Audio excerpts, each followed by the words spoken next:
Bom dia, meu querido irmão, minha querida irmã da série Espírita. Tu que vens a esse diminuto canal, gozando dessa pequena oportunidade de estarmos aqui presentes, buscando auxílio superior para o nosso esclarecimento sobre as verdades espirituais, sobretudo aquela que nos assiste no campo dos fenômenos da ciência espírita, nos revelando amorosamente os princípios da vida verdadeira, os princípios dessa mecânica maravilhosa que nos assiste e nos permite a existência aqui na Terra, bem como a ascendência superior sobre os mecanismos das situações por nós vividas no plano das relações sociais, familiares e sentimentais, bem como no plano das possibilidades de melhoria interna do ponto de vista da nossa moralidade e intelectualidade e, sobretudo, da nossa saúde corporal. Essa é uma maravilhosa contribuição que a ciência espírita pode nos ofertar à luz dos ensinamentos de nosso amado Mestre, do nosso Mestre Maior, Jesus Cristo. Então, meus queridos irmãos, hoje, dia 9 de junho de 2024, seja bem-vindo a esse nosso diminuto canal. E como sempre fazemos, abrimos aí uma lição do livro Caminho, Verdade e Vida, obra psicografada por Francisco Cândido Xavier, editada pelo Espírito Emmanuel. A lição é número 45, Conversar. Não saia da vossa boca nenhuma palavra torpe, mas só a que for boa para promover a edificação, para que dê graças aos que a ouvem. Paulo, Efésios, capítulo 4, versículo 29. E nos explica Emmanuel. O gosto de conversar retamente e as palestras edificantes caracterizam as relações de legítimo amor fraternal. As almas que se compreendem nesse ou naquele setor da atividade comum estimam as conversações afetuosas e sábias, como escrínios vivos de Deus, que permutam entre si os valores mais preciosos. A palavra precede todos os movimentos nobres da vida. Tece os ideais de amor, estimula a parte divina, desdobra a civilização, organiza famílias e povos. Jesus legou o Evangelho ao mundo, conversando. E quantos atingem mais elevado plano de manifestação, prezam a palestra amorosa e esclarecedora. Pela perda do gosto de conversar com alguém, pode o homem avaliar se está caindo ou seu amigo estaciona em desvios inesperados. Todavia, além dos que se conservam em posição de superioridade, existem aqueles que desfiguram o dom sagrado do verbo, compelindo-o às maiores torpezas. São os amantes do ridículo, da zombaria, dos falsos costumes. A palavra, porém, é dádiva tão santa que, ainda aí, revela aos ouvintes corretos a qualidade do espírito, que a insulta e desfigura, colocando-o imediatamente no baixo lugar que lhe compete nos quadros da vida. Conversar é possibilidade sublime. Não relaxes, pois, essa concessão do Altíssimo, porque pela tua conversação serás conhecido. Mais uma belíssima lição que nos acorda as possibilidades maiores e potenciais do dom divino da palavra. Como é sábio poder usar a palavra para construir. E como diz aqui Emmanuel, muito sabiamente, pela perda do gosto de conversar com alguém, pode o homem avaliar se está caindo ou seu amigo estaciona em desvios inesperados.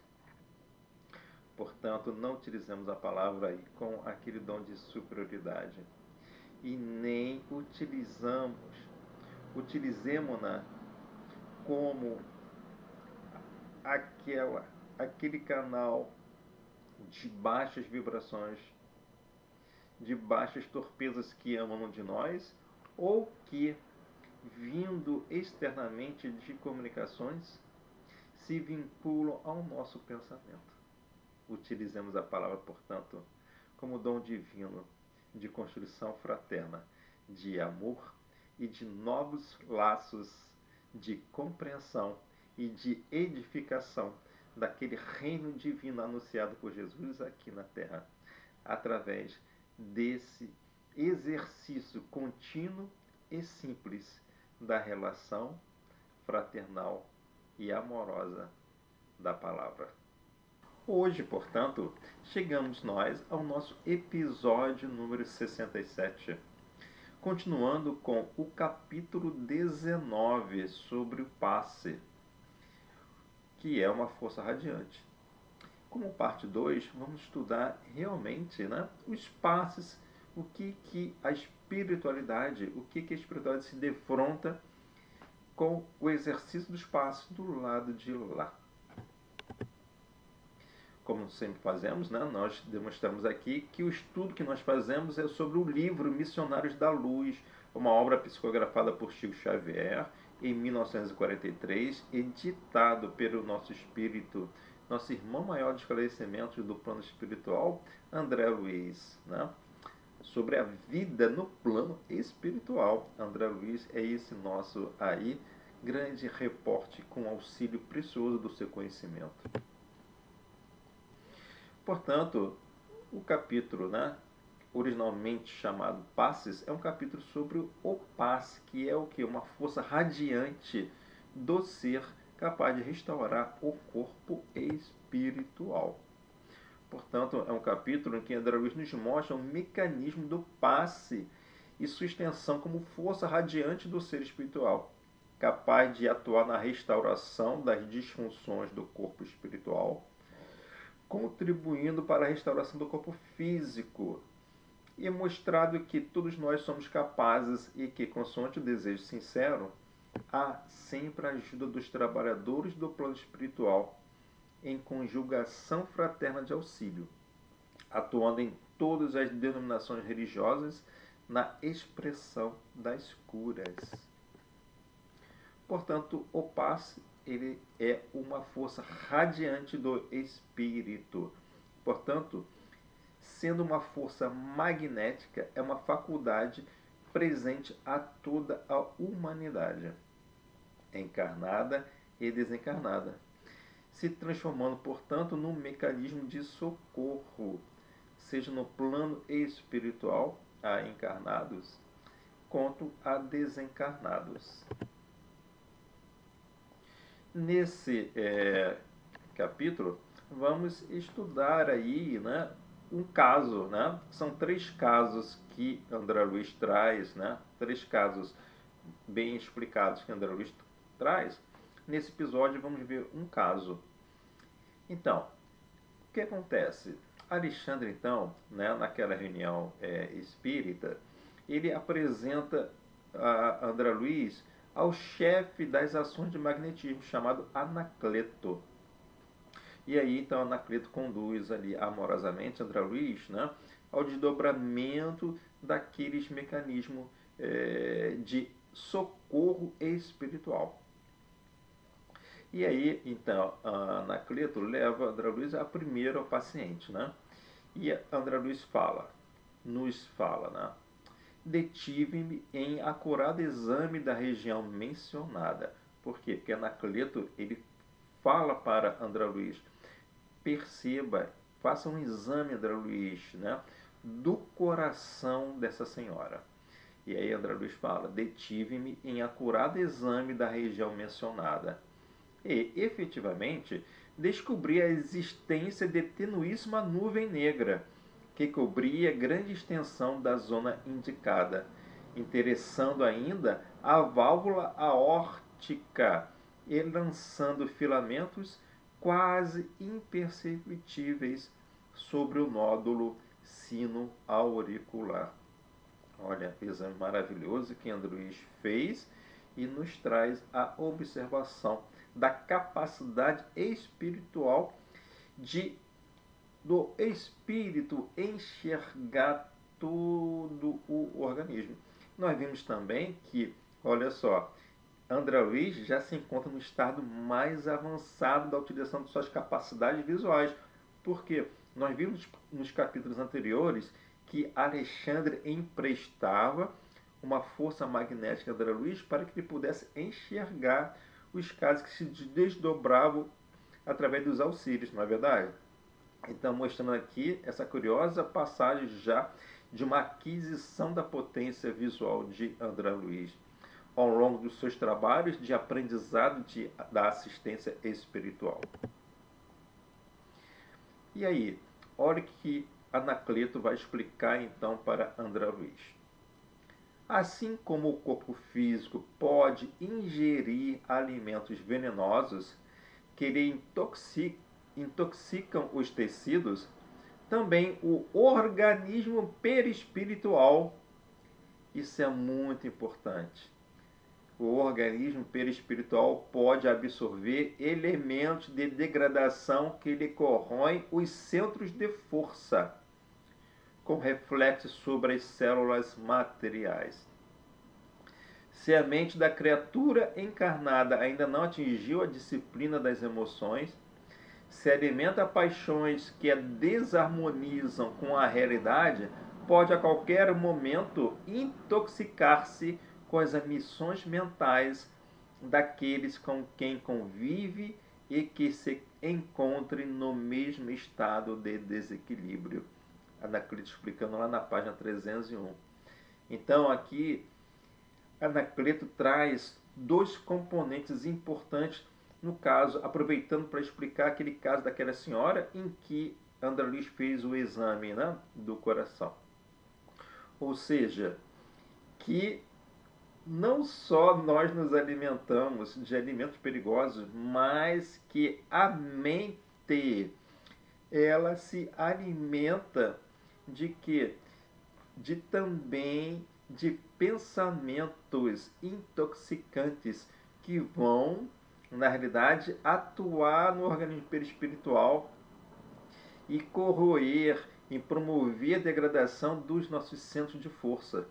E, portanto, meus queridos irmãos, vamos pedir licença para explicar um pouquinho, né, essa questão, ou trazer para nós a questão então, do centro de força, do perispírito, né, e do poder da mente na constituição de alimentos mentais ou de alimentação ou intoxicação por chamado matérias mentais.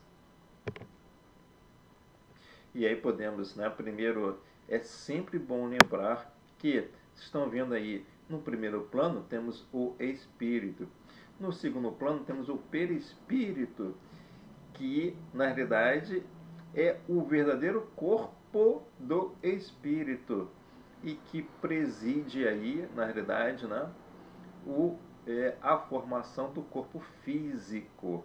Estaria atrás em branco, né? E nós vemos ali que o perispírito, ele é da mesma natureza do fluido cósmico do planeta em que o espírito venha a habitar ou a ter moradia no plano da encarnação. E aí, a cada instância de renovação das suas encarnações em diversos planetas, o perispírito ele vai se revestir da matéria daquele fluido cósmico universal do planeta em que o espírito vai habitar.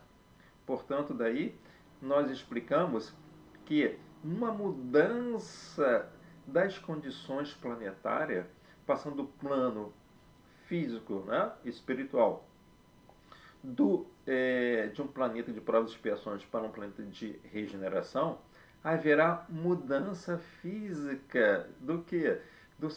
Da constituição do seu fluido cósmico do planeta. E aí um espírito que tenha aí condições morais inferiores, ele não vai ter condições de plasmar aí o que?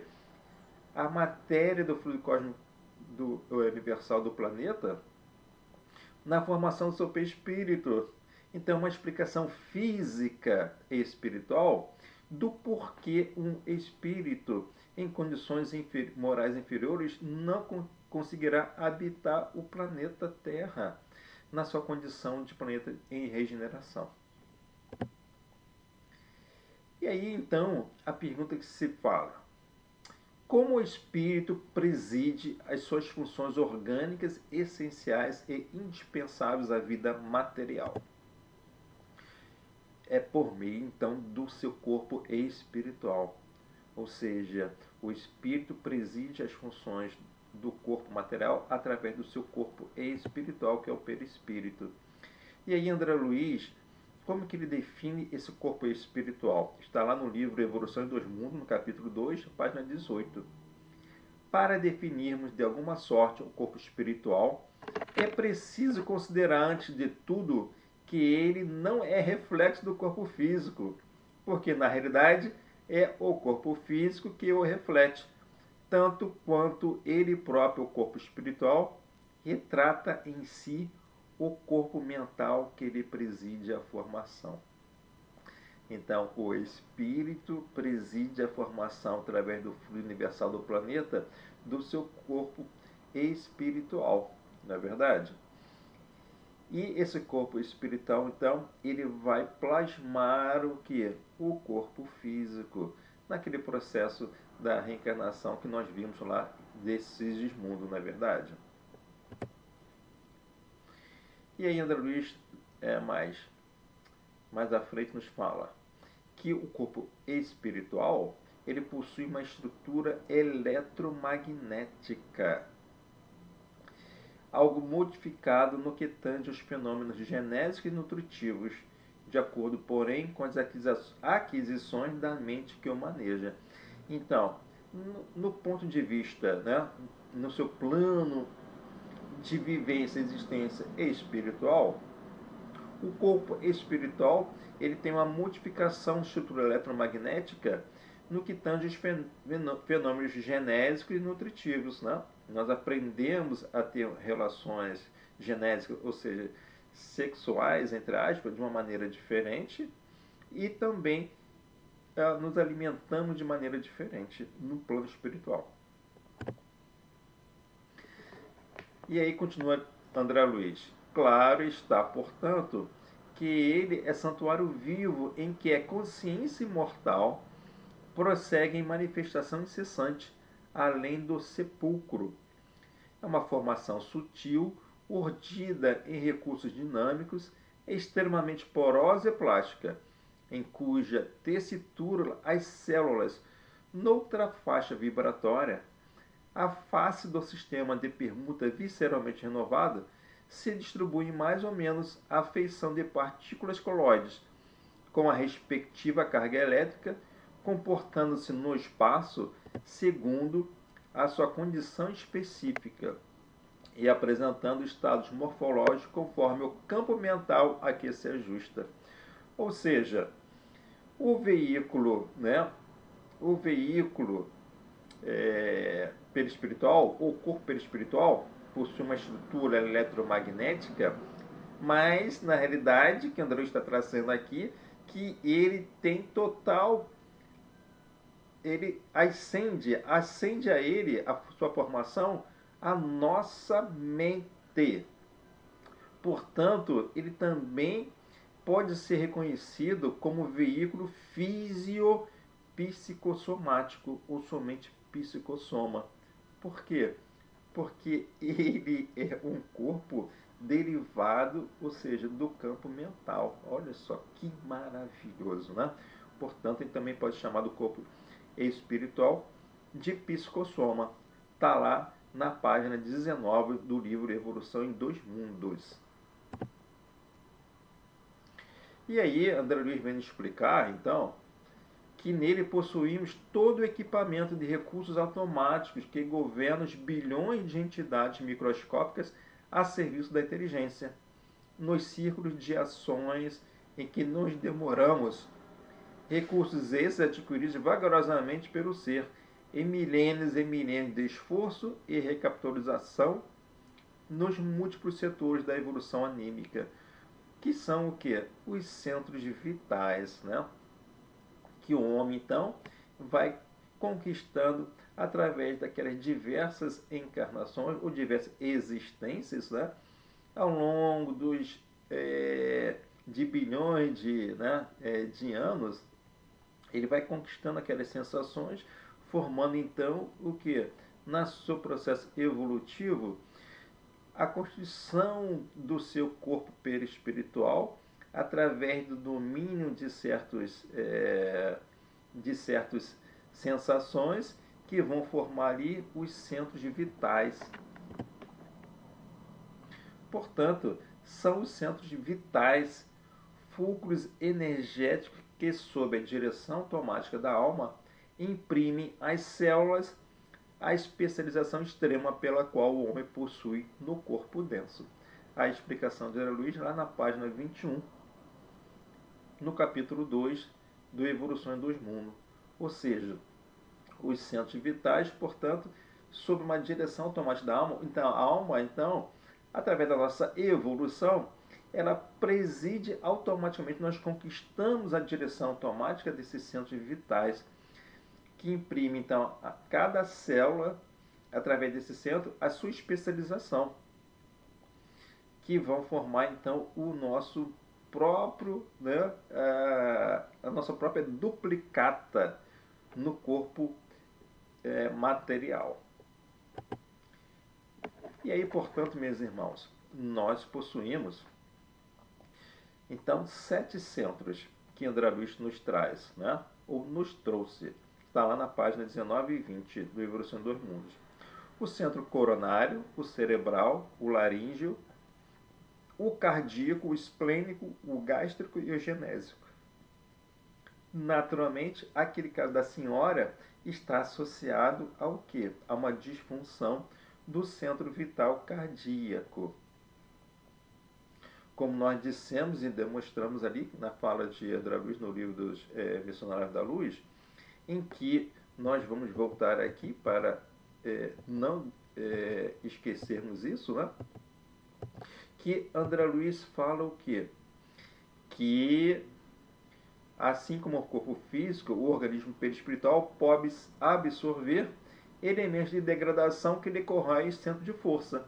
Portanto, ou seja, a mente daquela senhora adquiriu, então, promoveu que a aquisição de elementos mentais que foram que provocar desarmonia no seu centro de força, qual que nós vimos na frente?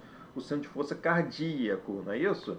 Através de processos desequilibrantes da sua mente. Então, se alimentou de alimentos mentais intoxicantes, provocou desarmonia do seu centro vital cardíaco, né?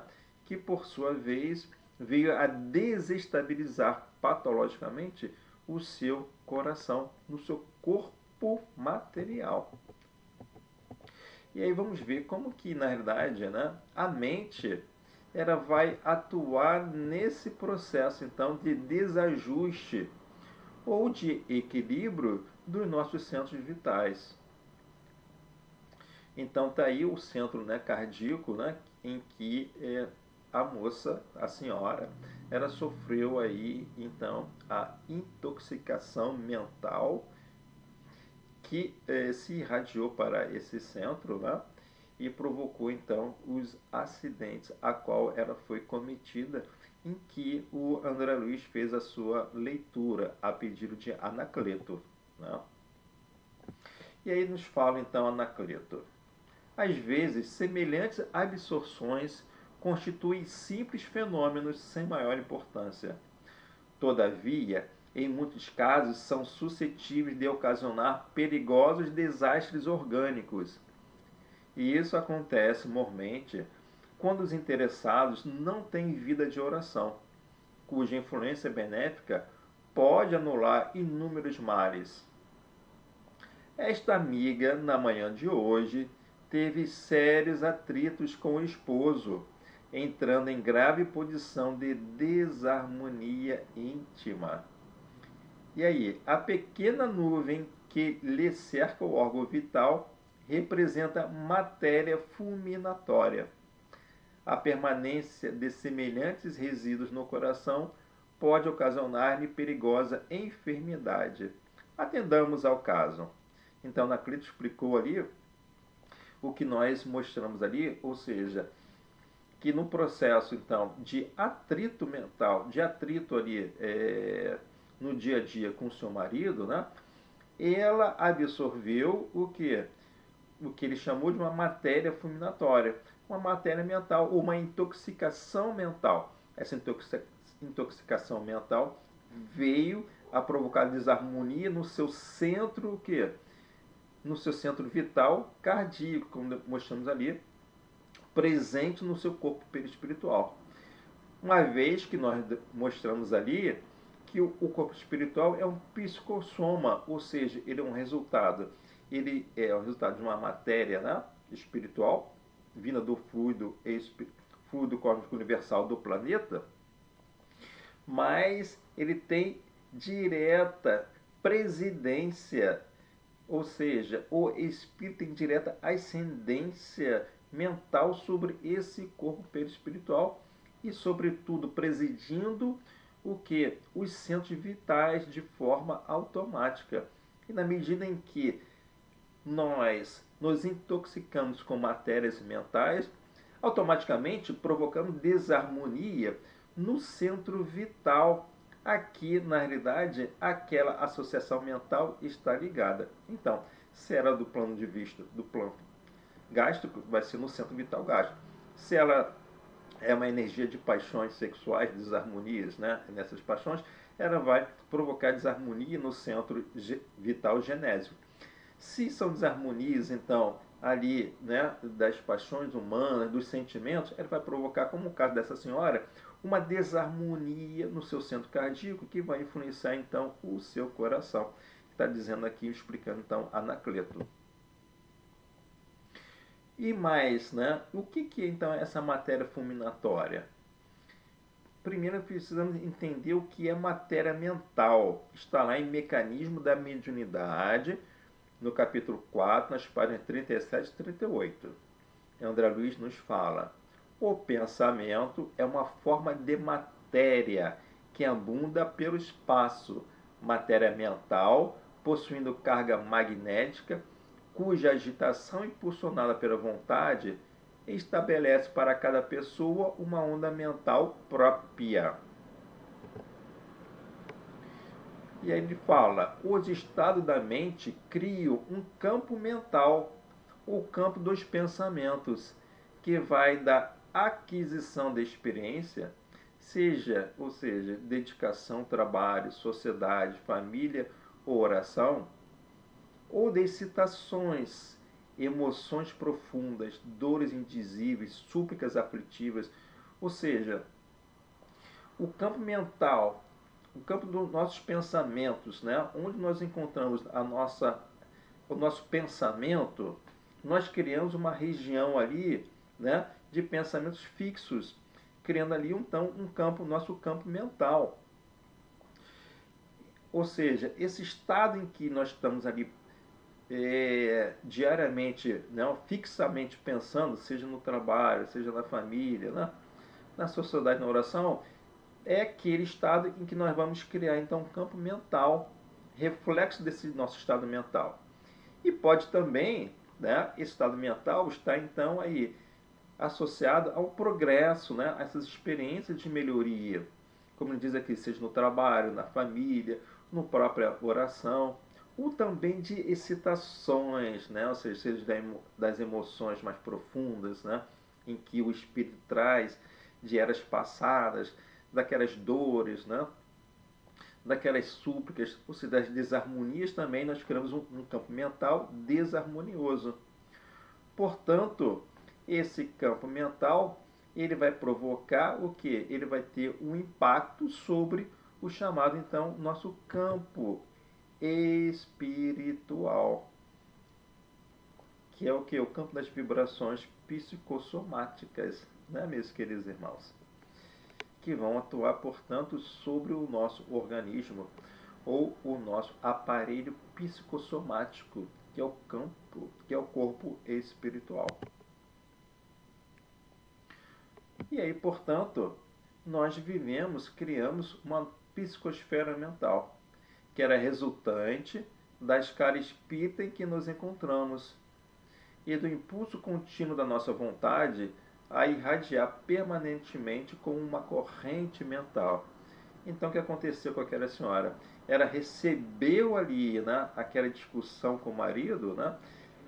Ela recebeu aquela carga mental, aquela matéria mental, e aí, né, ela não teve equilíbrio suficiente para trabalhar com aquela matéria mental e ficou, ou seja, com aquela matéria mental, ela aceitou aquela matéria mental e aquilo fixou nela, construindo o seu campo mental, né, aprisionando o seu campo mental naquela discussão, com aquelas matérias mentais vindas do seu esposo, né, e criou uma psicosfera mental nela, o que?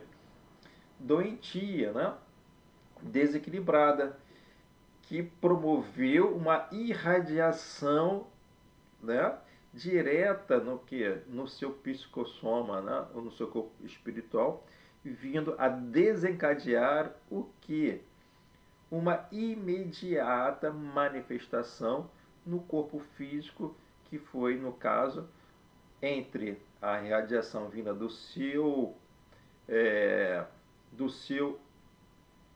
do seu campo, né, cardíaco, ou do centro vital cardíaco, refletindo sobre o seu coração, onde se instalou então aquela nuvem negra em que Anacleto estava explicando para André Luiz. E que André Luiz soube visualizar fazendo o exame. E é muito importante, né, essa questão, né, que André Luiz fala no capítulo 16. Por conta disso, vindo associando, nos alimentamos, todos somos assim médios a cada passo refletores das forças que assimilamos, por força de nossa vontade na focalização da energia mental.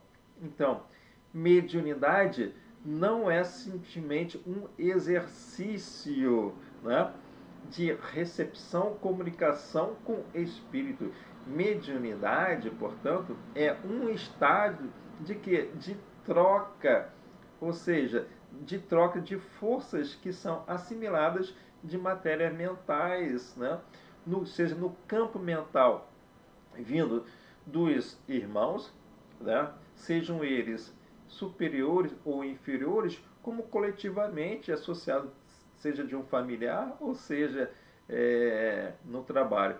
Por isso que explica o porquê de nós, né, em determinadas situações, seja em casa, no trabalho, em qualquer lugar, nós recebemos aquela carga e nos sentimos, poxa, peguei uma carga negativa, né? A gente fala, todo mundo fala assim, independente da religião, mas é um processo natural de que? De uma associação mediúnica entre forças, ou seja, entre matéria mental que nós emitimos e recebemos. Então trocamos ali. E aí, de acordo com a nossa vontade, nós focalizamos a nossa energia mental. Então, às vezes a gente está tão pensando, com pensamento ali naquela situação, dia e noite, dia, tarde e noite, um dia após outro, focalizando a energia mental naquela situação, que o corpo entra em que? Em desequilíbrio. Desequilibrando o que? aquele campo, aquele centro de força na qual está a causa da nossa preocupação, seja ela social, familiar, das paixões, né, humanas, né, sexuais, sentimentais. Imediatamente, o centro vital associado àquela preocupação, através alimentado, né, pela nossa vontade, né, aquilo se transforma em uma energia mental que vai alimentar, então, e vai receber mais matérias mentais, por conseguinte, alimentando e provocando desequilíbrios nos nossos centros vitais.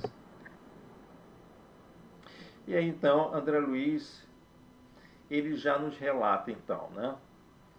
Sempre sob minha observação, Anacleto assumiu nova atitude, dando-me a entender que ia favorecer suas expansões irradiantes, e em seguida começou a atuar por imposição. Colocou a mão direita sobre o epigastro da paciente, na zona inferior do externo, e com surpresa notei que a destra assim disposta emitia sublimes jatos de luz, que se dirigiam ao coração da senhora enferma, observando-se nitidamente que os raios de luminosa vitalidade eram impulsionados pela força inteligente e consciente do emissor, ou seja, Anacleto. Está lá na página 301, o relato de André Luiz. Assediada pelos princípios magnéticos de quem? De Anacleto, postos em ação, a reduzida porção de matéria negra, ou seja, que ele havia identificado através do seu exame, né, que envolvia a válvula mitral daquela senhora, deslocou-se vagarosamente e, como se for atraída pela vigorosa vontade de Anacleto, veio aos tecidos da superfície, espraiando-se sobre a mão irradiante ao longo da epiderme. Foi então que o magnetizador espiritual iniciou o serviço mais ativo do passe, alijando a maligna influência. Olha que quadro maravilhoso, que explicação científica maravilhosa e amorosa do mecanismo espiritual da nossa organização da nossa vida. Está lá na página 302. E aí, André Luiz, continuando.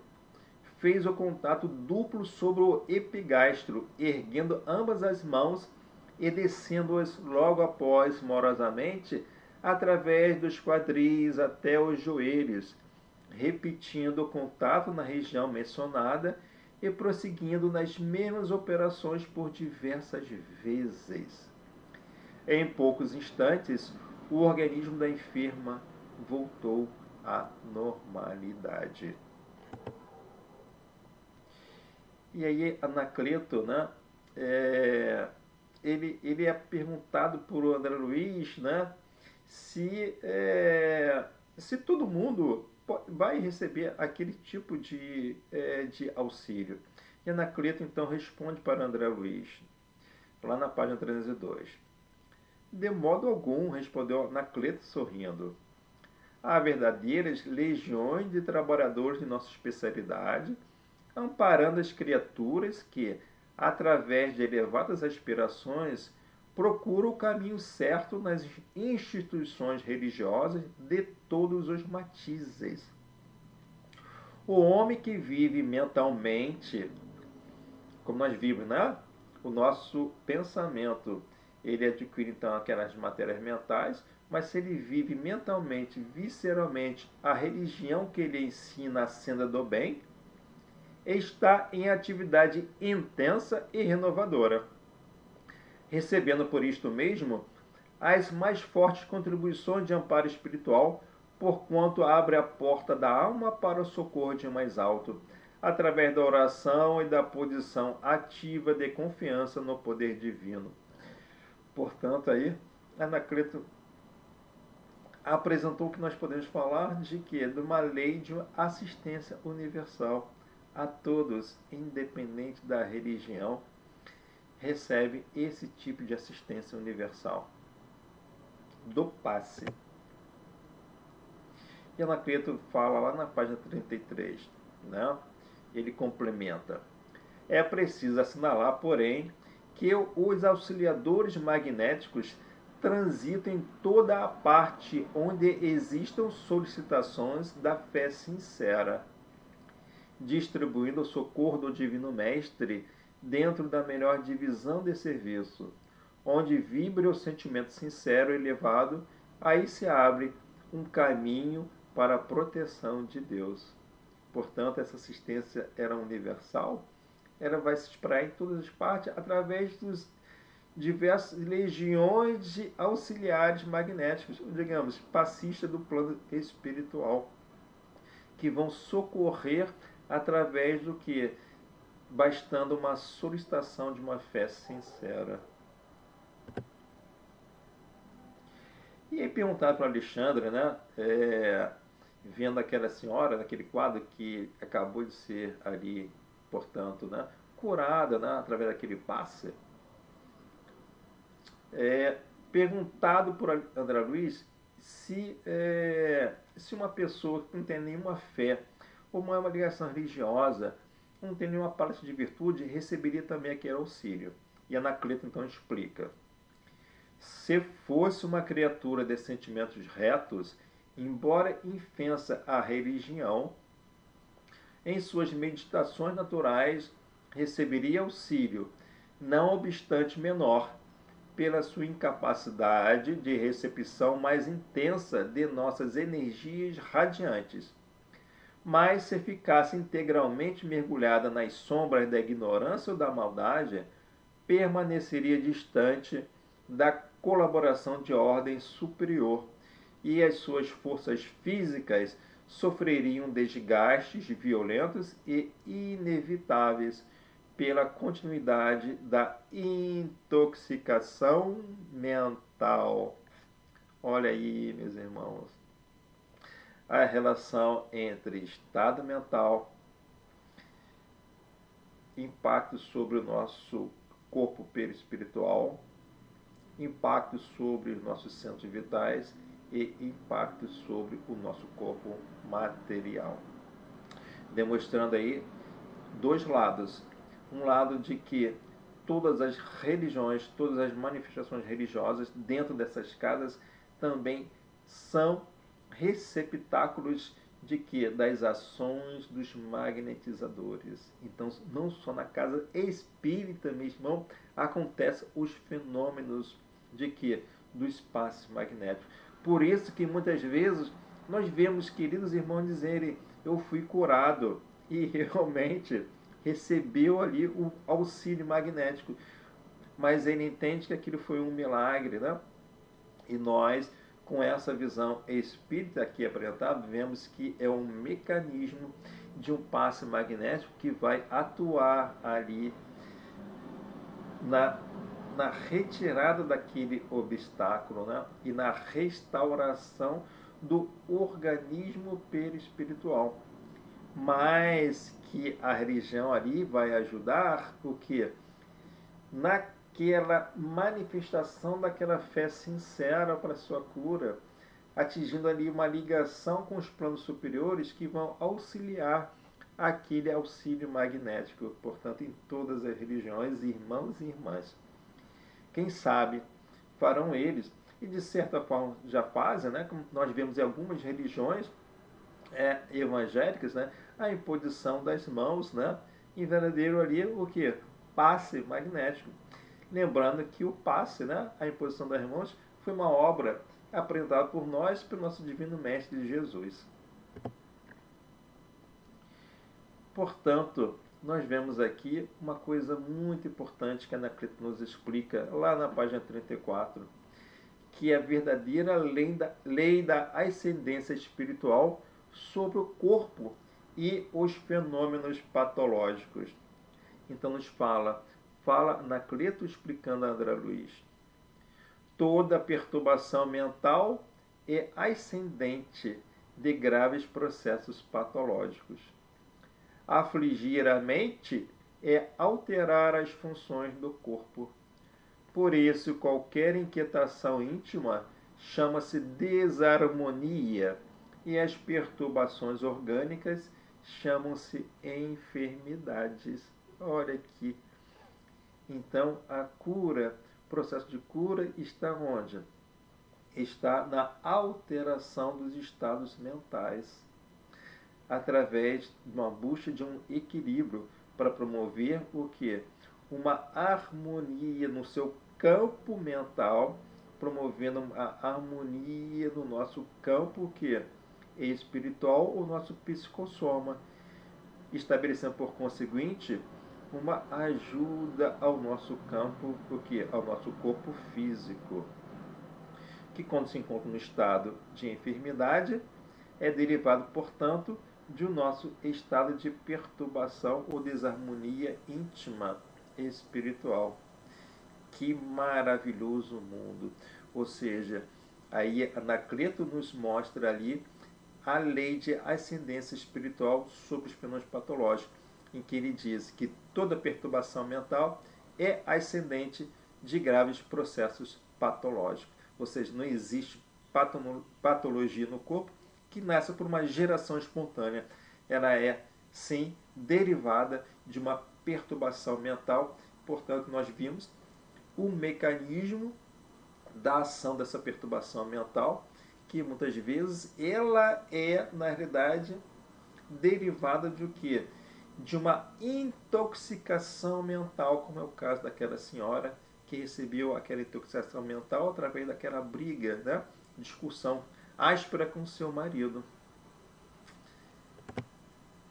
Então, meus irmãos, muito obrigado por estarmos aqui estudando. Glorificamos ao Senhor, a espiritualidade, por esses ensinamentos. Que possamos aí ter oportunidade de refletirmos sobre esses casos, sobre essa condição, e possamos nós, né, buscarmos aí conhecimento através da Casa dos Espíritas, né, desse poderoso auxílio que é do passe, né? Que muitas vezes nós sabemos o que nós temos, nós trazemos em si, e às vezes, portanto, não que sejamos aí, ou seja, escravos do passe, porque nós vimos aqui a necessária ascendência da modificação do nosso plano mental, nosso campo mental, para ajudar na transformação e o equilíbrio do nosso psicossoma e, portanto, reduzir as patologias do nosso corpo físico. Tenha um ótimo dia, querido irmão, querida irmã, que assim seja.